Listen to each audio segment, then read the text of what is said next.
Learn the secrets of success. Exclusive insights and information from the experts. Tag Radio. Ready to let your mind go wherever technology leads? Then tag, you're it. Tag Radio. Here today. Imagine tomorrow. Governments, military, financial institutions, hospitals, and private businesses amass a great deal of confidential information about their employees, customers, products, research, and financial status.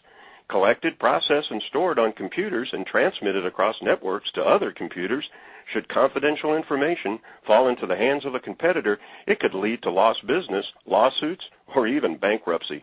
Protecting information in today's global economy is a must requirement. In fact, in many situations, an ethical and legal one as well.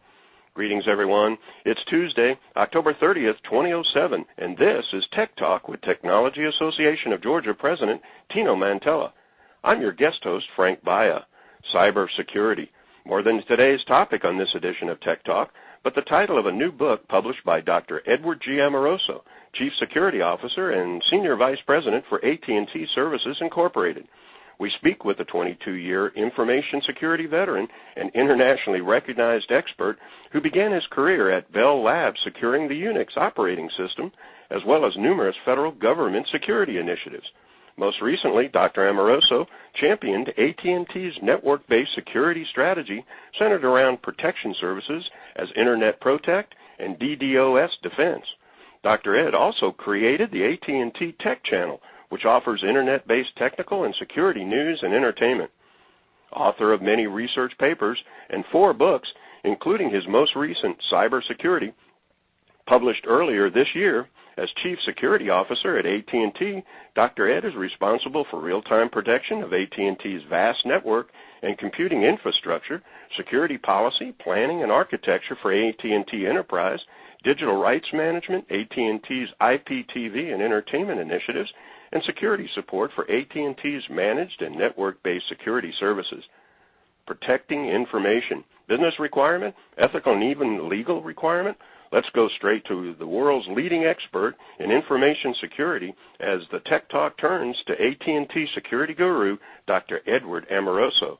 Dr. Amoroso, welcome to Tech Talk. Hey, Frank, how are you doing? Well, I have to tell you, I can't imagine you having a hobby with all of those things that you're involved with. I think you're staying quite busy, obviously. You know, computer science has been my family's hobby. My dad, I think, had the 3rd PhD ever granted in computer science in the world, and I think the 2nd master's degree. So my brother's a developer. My sister has a computer science degree. We are the ultimate geek family. So it's in the DNA. Well, let's talk a little bit about, obviously, information systems. You know, today in the global economy, as we mentioned in the introduction, I can't imagine any company being without it. But tell us a little bit about what do you think companies need and doing right now to secure their information systems? Well, it's become awfully complicated. You know, when I first started looking at information security issues maybe 20, 25 years ago, for the most part, governments had some concern around cryptography. You had some minor issues in banking, and telecom carriers were worried about, securing their systems to ensure availability. Beyond that, it wasn't such a big deal. You had some light hacking, but nothing like you see today. The problem is everything has gotten too complicated. Our software infrastructure is too complex. The networks that most businesses operate have gotten too complex. And if there's one thing I've been out recommending to anyone worried about computer security, either in their own home network or in a business, it's that things have to be simplified. And simplification obviously makes the security that much, I guess, easier. It's still going to be a challenge. I think one of the things most of us would think about is the big boys, you know, the large guys. They've got their protection, but what about the small or the local business person? I mean, how do they secure an environment? Is that possible? Well, it's certainly possible to improve the situation. Some of the real basics, like patching systems, appear to be just mundane system administrative tasks, but the truth is that keeping your software patches up to date may be the most important frontline defense that an individual or a small business can do. You know, back when the Internet was first getting popular in the 80s, I was working at the time for a gentleman named Bob Morris Sr. He had a son who worked at Bell Labs in summertime and was fooling around with some software and actually created one of the first worm programs, and it brought the entire Internet down in 1988.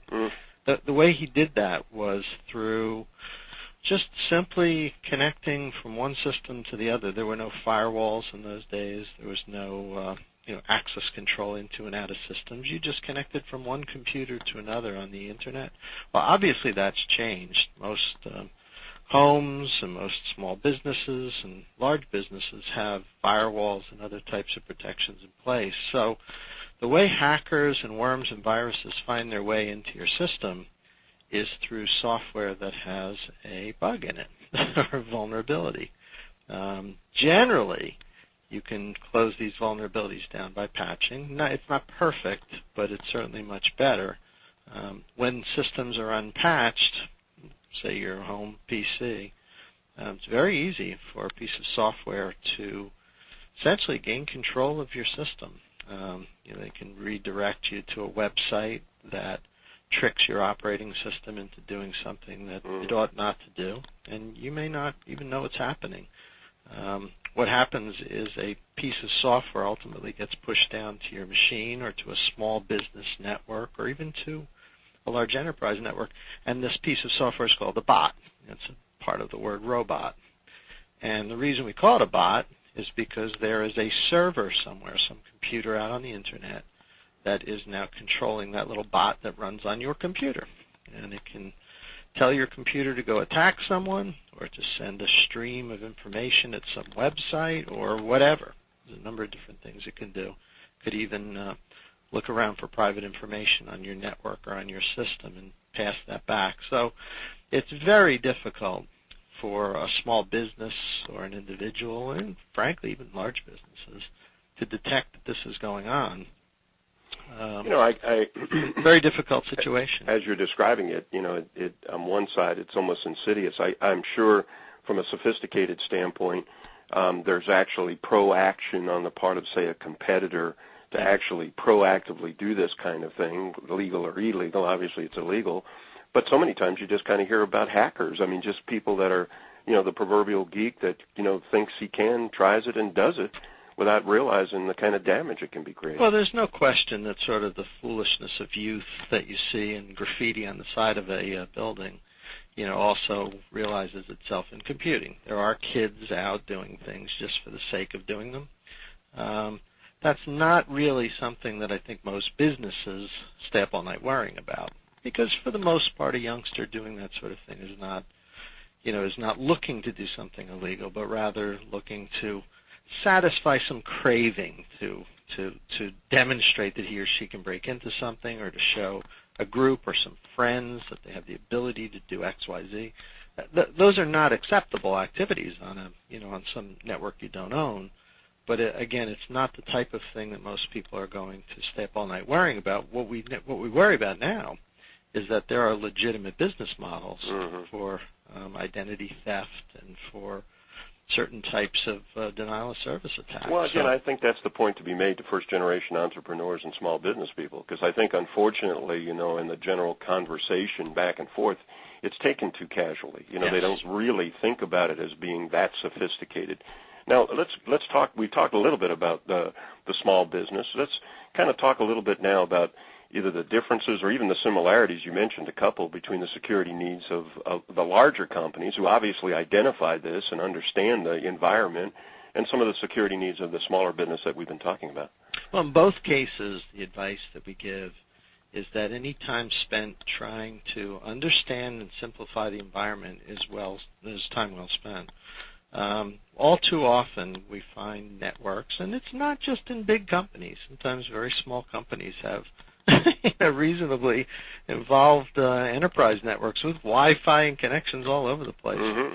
All too often we find that this is set up, and access into that environment, access into the network is trivial, and that there was something that was missed or something that wasn't understood or some service that was turned on that you didn't know was turned on or some machine that was connected in a certain way and you didn't understand that it was connected in that way. That generally has been the root cause of most security problems that companies have had to deal with. They set something up, they think they understand it, but there's something about it they don't entirely understand or haven't entirely accounted for, and somehow someone breaks in. And that could be software architecture, meaning there are services that are turned on that you don't really know are turned on. And as soon as you connect to the internet, boom, somebody can connect to these services because they're listening. It could be patches that have been left out because either you don't know those patches are supposed to be applied or you haven't set something up using either auto update or using a service or having dedicated staff that actually go in and very vigilantly apply these patches. Or it could be a network connection that you're unaware of. These are the types of things that unfortunately aren't very sexy. I mean, they are well, they can bring a basic, business down. That's about as sexy. You're right. I mean, it's basic system administration, but we tend to spend a lot of time in the security industry talking about these different types of tools and encryption technologies and advanced firewalls and learning techniques and all these interesting algorithmic and computing concepts. But when you get right down to it, the majority of problems are driven by this complexity and in many cases very poor system and network administration. So it actually starts in the construction of the architecture and putting the network together as much as it is a defensive posture of somebody coming at you. That's right. It's sort of like asking a football coach, how do you win? And you say, well, you block and you tackle, right? And that's, well, you know what's funny? The way it works. It's funny you brought up the football analogy because I was thinking just recently, in the National Football League, they had this issue where the coaches were reading the hand signals. And I was going to approach the subject from the situational ethics because I think, one of the ironies, there was a time when things were simpler, and I think honesty was sort of managed by the simplicity, as you kind of pointed out. And I'm talking about old economy. In this economy, you wonder what role, or is there a role of ethics at all in terms? I guess you guys have to come at it as just basically not a little cynical in terms of just accepting the fact that anything's possible. Well, one of the great challenges in terms of ethics and just shared responsibility around the globe is that this thing that we call the Internet, the public Internet, is not owned by anyone.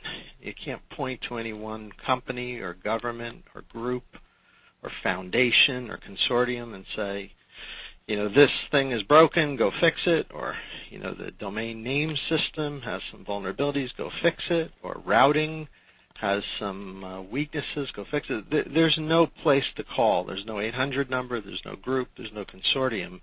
It's run basically by this loose confederation of different carriers and businesses and companies and vendors who agree to a set of, I wouldn't even call them standards, we agree to a set of conventions on how we set up our systems and how we do routing. And just look at any domain name that you're used to typing in, xxx.xxyabc123.com or something.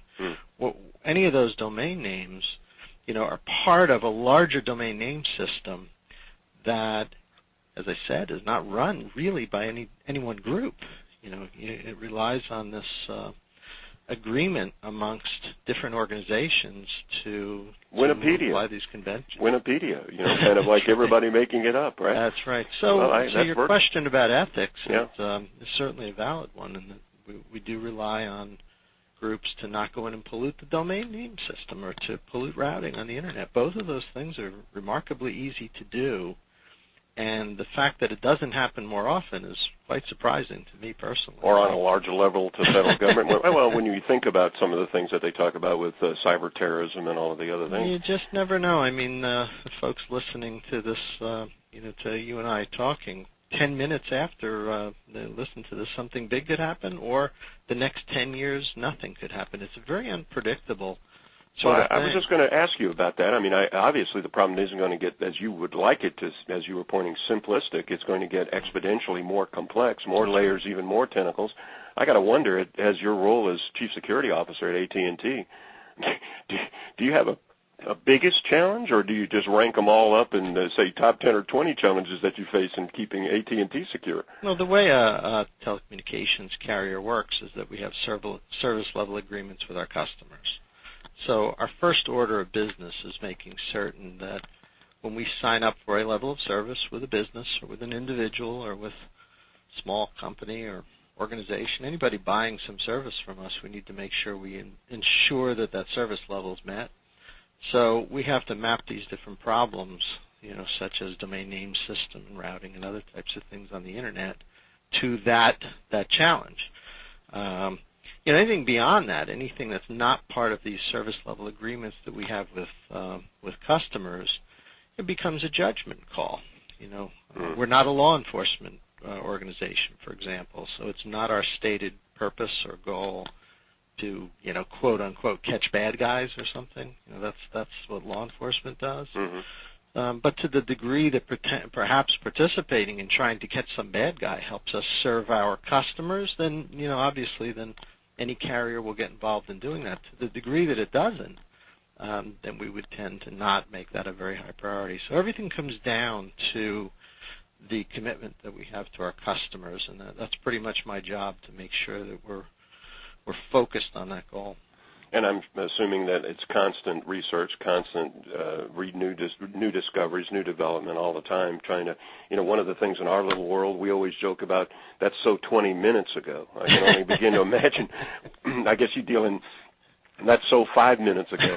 Let's talk a little bit about the other role that you play as a publisher. Security, cybersecurity, that's the name of the new book. Tell us a little bit about what one would find if they took the time to go by a bookstore and pick it up. Well, I'm a professor at the Stevens Institute of Technology, been in the Department of Computer Science there for 18 years, teaching graduate courses. And generally, as I teach these courses, I keep notes.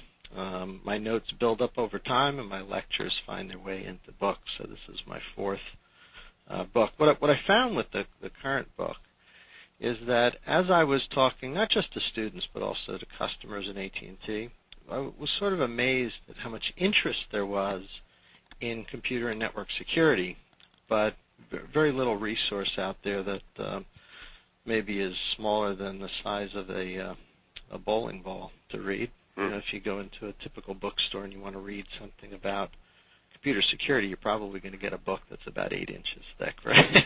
Just you look at it and you say, oh my gosh, it's got a compendium of hacks and 1,400 pages, and you don't know where to start. So I wanted to write something that would be approachable, that someone with maybe a moderate to light technical background could actually sit down and read and understand, and that's how the book emerged. Cybersecurity is the name of the book, and it sounds like for anybody that's, again, as we were talking earlier, small business, first-generation entrepreneur, even somebody that's in the bigger area that is beginning to be challenged by the subject, as you point out, having something that you can understand, something you can actually digest is going to arm you with the kind of knowledge to make the right kind of decisions, or at least, I guess, equally as important to know the things you don't know. That was certainly the goal when I wrote the book.